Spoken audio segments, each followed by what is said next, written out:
Welcome also from my part. I don't have that kind of iPad or something. I use my paper.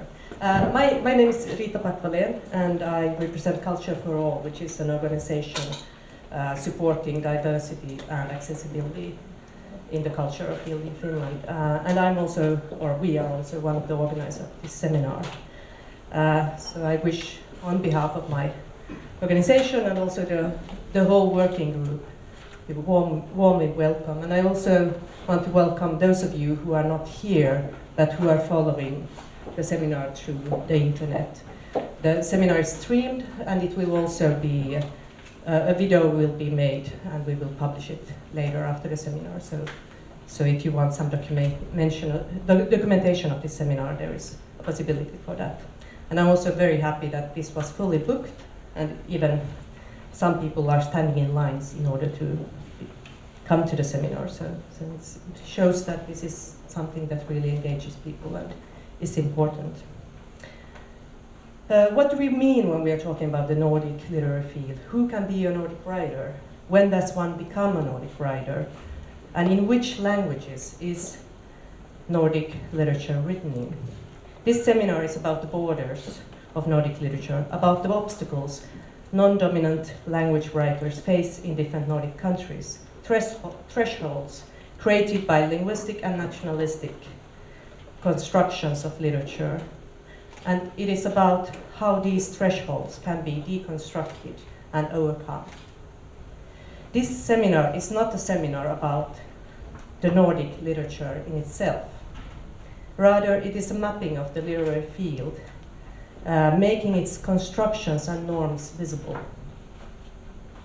It is about trying to find new ways of reaching over the linguistic and national borders, trying to create a transnational Nordic field of literature, which is multilingual, equal, and for all writers, regardless of language or cultural backgrounds. A literary field which reflects the complexities of the societies we live in today. Non-dominant language literature in the Nordic countries is written in many different languages and for a very heterogeneous readership.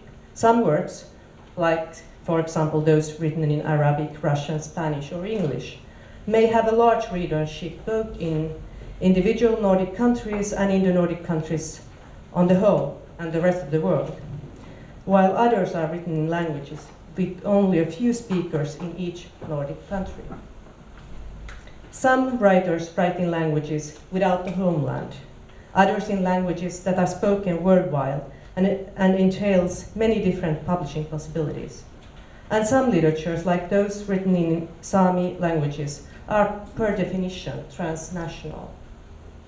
This seminar is about the outcome of the project Literature Without Borders that my organization, the Sivuvalo-project, the Finnish Reading Center, Culture Center, Kaisa, started in 2013.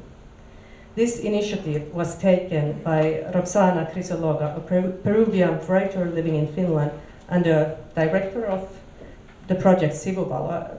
Where is Roxana? Here. Thank you. A big applause to Sivuvalo.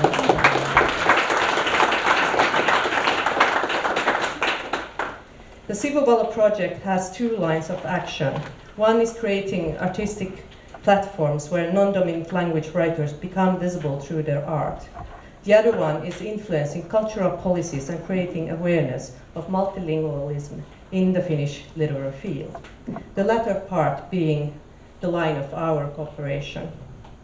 Together with Sivuvalo and the above-mentioned partners, we set up to map the situation of non-dominant language writers in Finland, to discuss the situation with the so-called gatekeepers and funding bodies of literature, and to look for future solutions.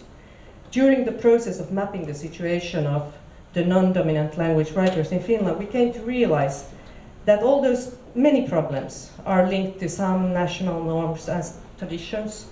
Many of the obstacles can best be solved concerning the inclusion of non-dominant language writers can best be overcome through a Nordic cooperation. In order to find ways to cooperate on a Nordic level, a mapping was needed of the Nordic literary field and the institutions involved in those things. The report, Wandering Words, Comparisons of the Position of Non-Dominant Language Writers in the Nordic Organization, was published yesterday. Although the surveys planned and written by Outi Korhonen and me, it is mainly the work of Outi Korhonen. She did all the research and wrote most of the survey. So please, a big hand to Outi as well. I hope that, I think the report is a good way to sort of to understand how the Nordic literary field is constructed. Although there's a lot of things that are left out. For example, private funding bodies, it's only the national ones that are included, and a lot of the networks that are happening and happens all the time. It's still a quite good, gives I think a tool to understand how things are, what it looks like in different countries, and what are the things that are the levels of inclusion and exclusions in different countries. So this seminar is linked to this, the producing and planning of the report, and it has been arranged not only by us, the ones mentioned in the project, but also by the Finnish Critics Association, the Finnish Reading Center, Finnish PEN, the International Cultural Center Kaisa, the Nordic Cultural Point, and the Sivuvalo-project. And it has been a really good way of getting to know each other and to see how we can cooperate in these questions. But also we have been involving other bodies in the planning stage. I want to thank also the Finnish and the Finnish-Swedish Writers' Unions. And the project Multilingual is in the contemporary literature in Finland, which is a project that is really focusing on multilingualism in the literature. And then I also want to thank all the people involved in the planning of making this seminar possible.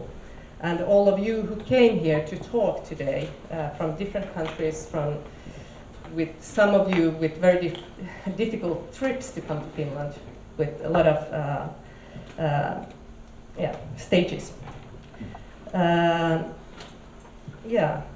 also I would like to thank the financiers, the funding bodies, the Letterstedtska föreningen, Svenska kulturfonden, the Swedish-Finnish, the Finnish-Norwegian, the Finnish-Danish Cultural Foundation, making it possible.